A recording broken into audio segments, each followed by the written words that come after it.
you have string entries placed in your file.dat. You would want to get an input from the user and search whether the name is present in your file or not. Let's imagine कि हम यहाँ पे एक character name की अरे बनाना चाहते हैं जिसका maximum size is 50 and let's say इस कैरेक्टर अरे के अंदर हम जो नाम रखते हैं दैट इज एलिसन ग्रे.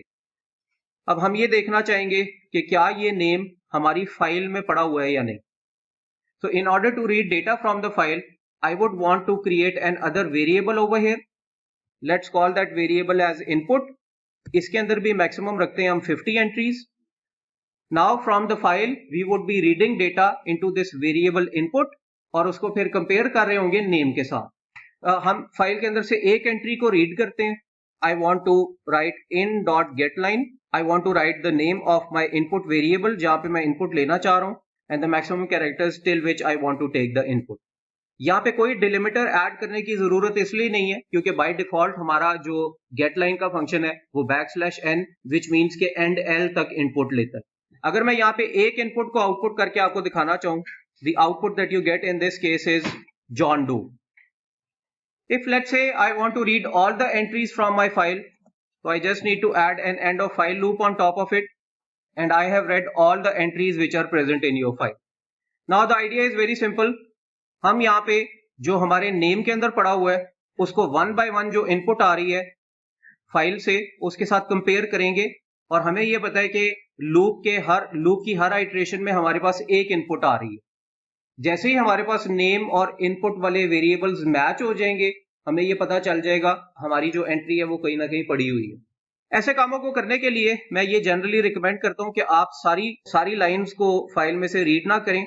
आप पहली इनपुट ले लें और उस पहली इनपुट को आइदर हमारी इनपुट वैल्यू के साथ कंपेयर करें इन सच अ वे दैट वैल्यूज मैच नहीं हो रही और फिर उसको दोबारा चलाएं इन सच अ वे के वैल्यूज मैच हो रही हैं.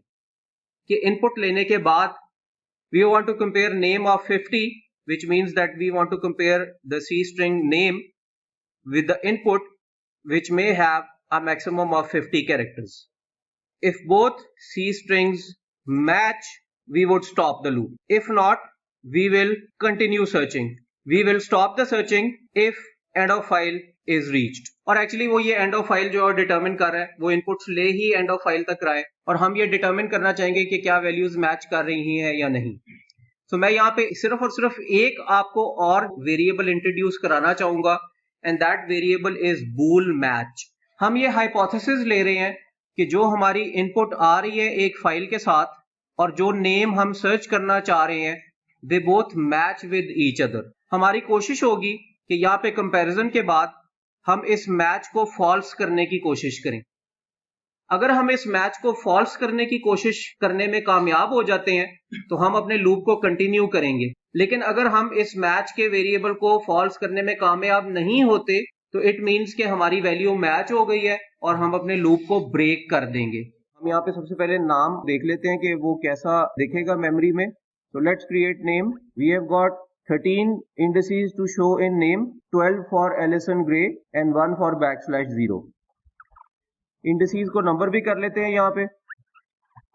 The maximum size of this name could be 50 but उसमें से हमने सिर्फ और सिर्फ 13 कैरेक्टर इस्तेमाल किए हुए हैं. Then there is a space and we do have a \0 at the end which we do have to show when we are showing our name की मेमोरी. हमने यहाँ पे एक एजम्पशन ले ली है एंड दैट एजम्पशन इज कि हमारी जो मैचिंग है that is true initially. So जो इनपुट आ रही है यहाँ से that is John Doe. We should have 9 characters for this initial entry that we have. ये 9 के 9 कैरेक्टर्स हम आपको यहाँ पे शो करके दिखा देते हैं. And of course at the end we have got a \0. We would require an infinite loop और इस infinite loop में आके अब हम comparisons करना चाहेंगे. अब करते हैं अपने comparisons. हमने यहाँ पे compare करना है कि जितने भी हमारे elements हैं वो एक दूसरे के साथ मैच कर रहे हैं. अगर वो एक दूसरे के साथ मैच नहीं कर रहे तो इट मीन्स के हमारे स्ट्रिंग्स एक दूसरे के साथ मैच नहीं कर रहे. For that I need to have an other variable over here and let's call that variable as I. Let's declare it outside the loop and let's make sure that for each comparison that is starting this value of I becomes equal to 0. तो इस stage के ऊपर जब आपने एक file से value read कर ली है तो आपने ये assumption ली है कि मैचिंग जो है वो दैट इज ट्रू. हमारी कोशिश होनी चाहिए कि हम इस मैच को फॉल्स करें, और हमने यहाँ पे जो कंपैरिजंस वाला एक वेरिएबल है जो कि इंडिसेस को कंपेयर करेगा उसको 0 से इनिशियलाइज कर लिया है. Since I would be working with this particular variable I, तो मैं यहाँ पे कम से कम आई जरूर शो कर लेता हूँ. और कंपैरिजन के लूप के अंदर हम ये देखना चाहेंगे कि क्या पहली एंट्री नेम की और इनपुट की एक दूसरे के साथ मैच कर रही है या नहीं. So we are going to compare the 0th index of name वाली array and we are going to compare the 0th index of input from file वाली array. हम ये देखना चाहेंगे कि क्या ये एक दूसरे के इक्वल है, और उसके लिए हम यहाँ पे एक if लगाएंगे.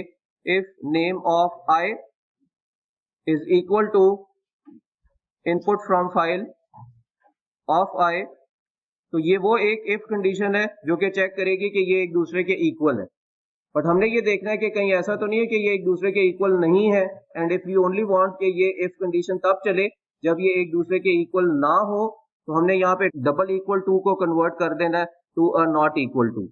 तो अब आपकी ये इफ कंडीशन तब चलेगी जब नेम का ith index is not equal to input का ith index and the value of I in your case is 0. इस पर्टिकुलर केस में इस इफ को अगर हम चलाना चाहें तो आप ये देखेंगे कि यस नेम का 0th index is not equal to input from file का 0th इंडेक्स, तो आपकी ये इफ चलेगी. और इस इफ को चलने का मतलब ये है कि आप यहाँ पे दो काम करेंगे. नंबर 1, आपका वो जो हाइपोथेसिस था which was that matching is true, that is now false. The matching is not true. तो आप सबसे पहले यहाँ पे आके कर देंगे match equals to false.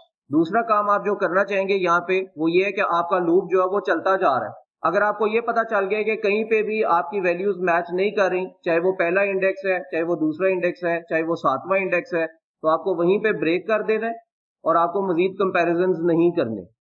And in order to break our infinite loops the keyword that we have is break. Now you would see कि आप इस लूप को जब चलाएंगे तो आपको यहाँ पे इफ स्टेटमेंट चलती हुई नजर आएगी, मैच की वैल्यू फॉल्स हो जाएगी, लूप ब्रेक हो जाएगा, और जैसे ही आप इस इन्फिनिट वाइल लूप जो कि कंपैरिजंस का वाइल लूप है उससे बाहर निकलेंगे, आपको यहाँ पे एक इफ लगानी है. अगर तो वैल्यूज एक दूसरे के साथ मैच कर रही हैं तो आप यहाँ पे सी आउट कर देंगे that the C strings match. But अगर ऐसा नहीं है और सारी वैल्यूज आपस में कंपेयर हो गई हैं, तो आप ये देखेंगे कि आपकी मैच की value would remain equal to false. और अगर मैच की वैल्यू फॉल्स है तो आप ये चाहेंगे कि आपको एक मैसेज मिले which is that the C strings do not match with each other or the value is not found in your file. हम यहाँ पे एक if condition लगाते हैं और वो तब चलाएंगे when the values do not match. not of match के ऊपर वो हम चलाएंगे, और इसके ऊपर मैं C out लिखना चाहूंगा the values do not match. Let's run our program to see that the first value has been read and the values do not match, because of course the name, the value which is placed in our name and the value which is placed in our input from file do not match with each other. अब हम यही काम करना चाहेंगे in such a way कि अब हम अगली एंट्री उठा रहे हैं हमारी फाइल से, और वो करने के लिए हमें हर एक एंट्री को उठाना है फाइल से in such a way कि हम एंड तक जा रहे हैं और हर एंट्री को उठा के कंपैरिजन स्टार्ट कर रहे हैं. फॉर डूइंग दैट हमें सिर्फ और सिर्फ एक चेंज करना है कि ये जो हमारा लूप एंड ऑफ फाइल वाला हमने कमेंट आउट किया हुआ है इसको हम अनकमेंट कर दें. अब होगा ये कि पहली एंट्री अगर जो है वो फॉल्स हो गई है तो आपका ये वाला जो लूप हाईलाइटेड है ये दोबारा चलेगा. ये जो वाइल लूप आपको नजर आ रहा है सारे का साथ, ये लूप चलेगा जब तक कि आपकी फाइल की एंट्रीज एंड नहीं हो जाती. अब यहाँ पे नेक्स्ट एंट्री आएगी और नेक्स्ट एंट्री फाइल की जो हमारे पास यहाँ पे पड़ी हुई है that is Allison Gray. Now you get a similar input from the file. पहले आपको यहाँ पे input from file के against I am only concerned about the fact कि अब इस स्टेज के ऊपर हमारा जो प्रोग्राम है उसके अंदर जो input from file में वैल्यू पड़ी हुई है that is the next entry from the file which is Allison Gray. अब हम दोबारा कंपैरिजन स्टार्ट करते हैं एंड ऑफ कोर्स यहाँ पे क्योंकि वैल्यूज मैच कर रही हैं तो इसलिए आपका लूप जो है वो बार बार चलता जा रहा है. आपका ये लूप जो है वो उसने ब्रेक सिर्फ और सिर्फ तब होना है जब वैल्यूज एक दूसरे के साथ मैच नहीं कर रही. अब आप ये देखेंगे कि नेम ऑफ I यानी कि नेम ऑफ 0 कंपेयर होगा इनपुट फ्रॉम फाइल ऑफ 0 के साथ। अगर तो ये दोनों वैल्यूज एक दूसरे के साथ मैच नहीं कर रही, सिर्फ और सिर्फ तब ये इफ चलेगा। नेम का 0th इंडेक्स कंपेयर होगा इनपुट फ्रॉम फाइल के 0th इंडेक्स के साथ। क्या ये एक दूसरे के इक्वल नहीं है? नहीं, ये तो एक दूसरे के इक्वल है। तो क्या ये इफ चलेगा? नहीं, ये इफ नहीं चलेगा। तो राइट नाउ आपने जो कंपैरिजन की है that is at the 0th index of both the name and input from file. अब आप चाहेंगे ये कि नेक्स्ट इंडेक्स को कंपेयर करें, और नेक्स्ट इंडेक्स को कंपेयर करने के लिए आप यहां पे करना चाहेंगे i++।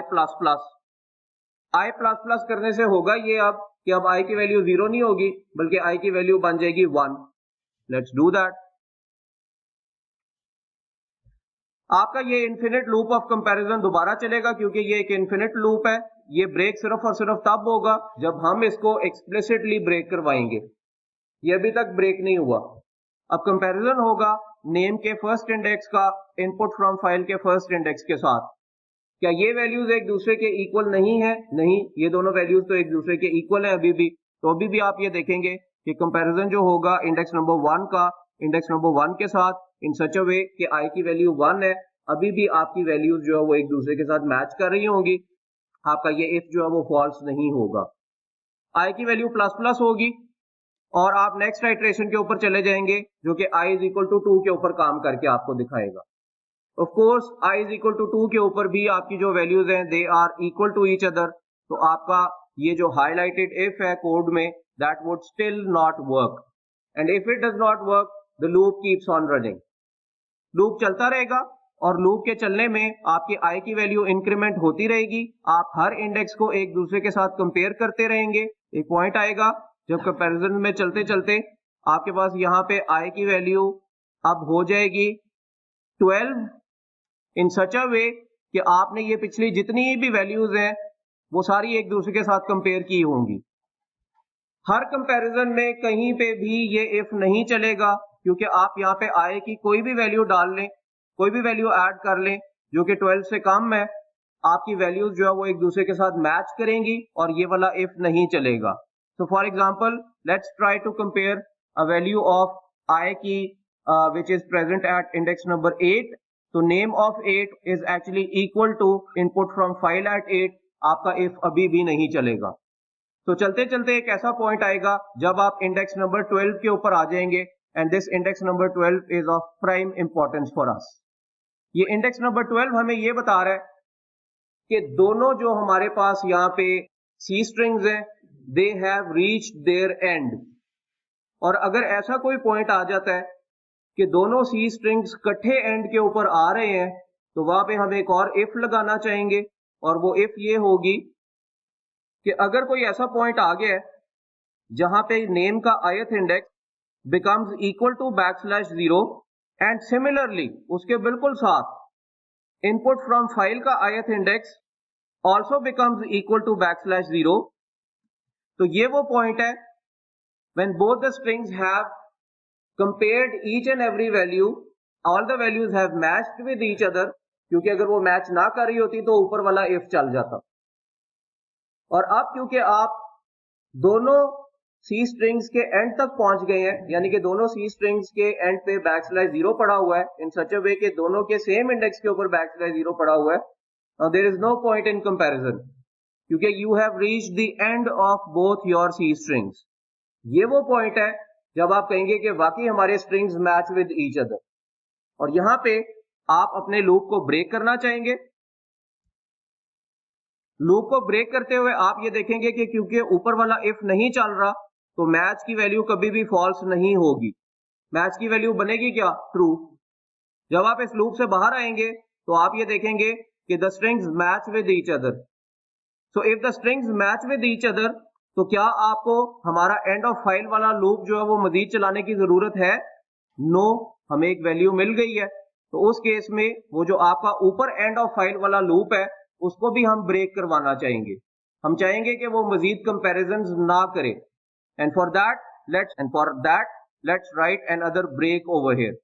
अब अगर हम अपने प्रोग्राम को चलाते हैं कंट्रोल F5 करके तो आप ये देखेंगे कि हमें एक आउटपुट मिलेगी that the C strings match. आप ये देख रहे होंगे कि जैसे ही सी स्ट्रिंग हमारा एलिसन ग्रे के साथ मैच हुआ है तो तीसरी इनपुट भी नहीं आई। उसको इनपुट करने की जरूरत नहीं है। अगर आप यहाँ पे सपोजिटली इस ब्रेक को नहीं लिखते जो सी स्ट्रिंग मैच के बाद है, तो होगा ये कि आपकी फाइल के अंदर जहां जहां पे एलिसन ग्रे पड़ा हुआ है वहां वहां पे उसको सर्च किया जाएगा। तो अभी हमने किया ये है कि जहां पे हमें पहली एंट्री मिल गई है वहां पे लूप को मजीद कंटिन्यू ना करो, उसको ब्रेक कर दो। एंड ऑफ फाइल वाले लूप की मैं बात कर रहा हूं यहाँ पे। अगर आप चाहते हैं कि नहीं सारी फाइल को कंटिन्यू करो और जहां जहां पे एलिसन ग्रे पड़ा हुआ है वहां वहां पे सारे कंपैरिजन मुझे करके दो, तो आपको सिंपली इस ब्रेक को अनकमेंट करना। And I am going to do that with you right now. Program को अगर इस स्टेज के ऊपर मैं चलाता हूं तो आप ये देखेंगे कि आपको एक आउटपुट मिलेगी विच इज एलिसन ग्रे के फौरन बाद the strings match. Just to make sure कि आपको पता चले कि वाकई ये स्ट्रिंग मैच कर रहे हैं या नहीं, मैं यहाँ पे 2 स्पेस ऐड करके 2 माइनस के साइन ऐड कर रहा हूं so that it becomes easier for you to see कि वाकई यहाँ पे सारी एंट्रीज उठाई जा रही हैं। जैसे कि आपको यहाँ पे नजर आ रहा है कि जॉन डो भी अब उठाया गया है, एलिसन ग्रे भी उठाया गया है, और एलिसन ग्रे के केस के अंदर the strings match with each other. और उसके बाद हमारा लूप एंड नहीं हुआ। हमारा लूप इसलिए नहीं एंड हुआ क्योंकि अली रिज खान तक ये गया है, और ये the values do not match अब इसलिए आपके पास आया है क्योंकि आखिरी एंट्री आपकी मैच नहीं हुई। लेट्स इमेजिन कि हम इसी प्रोग्राम के अंदर अब बहुत ज्यादा और एंट्रीज रख लेते हैं। सो फॉर एग्जांपल यहाँ पे एक एंट्री है हमारे पास एल्बर्ट की, एक है आइंस्टाइन की, एक है हमारे पास इलॉन मस्क की। कहीं पे हम जो है वो एलिसन ग्रे दोबारा लिख लेते हैं and you can populate this file with the number of entries that you have. यहाँ पे ये ब्रेक लिखने से ये होगा कि जहां पे पहली एंट्री मुझे मिली है एलिसन ग्रे की, वहां पे हमारा लूप ब्रेक कर जाएगा। इस ब्रेक को ना लिखने से ये होगा कि सारी एंट्रीज को मैच किया जाएगा और जहां जहां पे हमारी फाइल में एलिसन ग्रे पड़ा होगा वहां वहां पे एंट्रीज मैच होंगी। This is how powerful this particular break which is present over here is. ये ब्रेक बाय द वे इस इन्फिनिट वाइल लूप के ऊपर नहीं लगा हुआ। ये वाला ब्रेक जो आपको इस वक्त इस इफ के अंदर नजर आ रहा है, इसका जो स्कोप है वो है ये वाला जो कि इस वक्त मैंने हाईलाइट किया हुआ है, और इस स्कोप के ऊपर जो वाइल लूप लगा हुआ है that is this end of file वाला वाइल लूप। और अगर लेट्स से वैल्यूज मैच नहीं कर रही तो हमें यहाँ पे अब ये इफ लिखने की जरूरत नहीं है कि the values do not match, क्योंकि इट्स ऑफ नो यूज कि हम आखिरी एंट्री के ऊपर सिर्फ वैल्यूज डू नॉट मैच दें। प्रोग्राम को चला के अब आपको दिखाते हैं। तो अब आप ये देखेंगे कि आपको जहां जहां फाइल में एलिसन ग्रे पड़ा हुआ है, so that's at this location right after John Doe, यहां पे आपको द सी स्ट्रिंग्स मैच की आउटपुट मिली है, एंड राइट अबव ABC आपको यहां पे एलिसन ग्रे का स्ट्रिंग्स मैच की आउटपुट मिली है। अगर लेट्स से मैं इस ब्रेक को अनकमेंट कर देता हूं तो नीडलेस टू से अब होगा ये कि आपका प्रोग्राम जो है वो सिर्फ और सिर्फ पहली एंट्री को सर्च करेगा, और जैसे ही उसको पहली एंट्री मिल जाएगी वहीं पे आपको आउटपुट मिल जाएगी दैट द स्ट्रिंग्स मैच, और कोई और एंट्री यहां से नहीं उठाई जाएगी।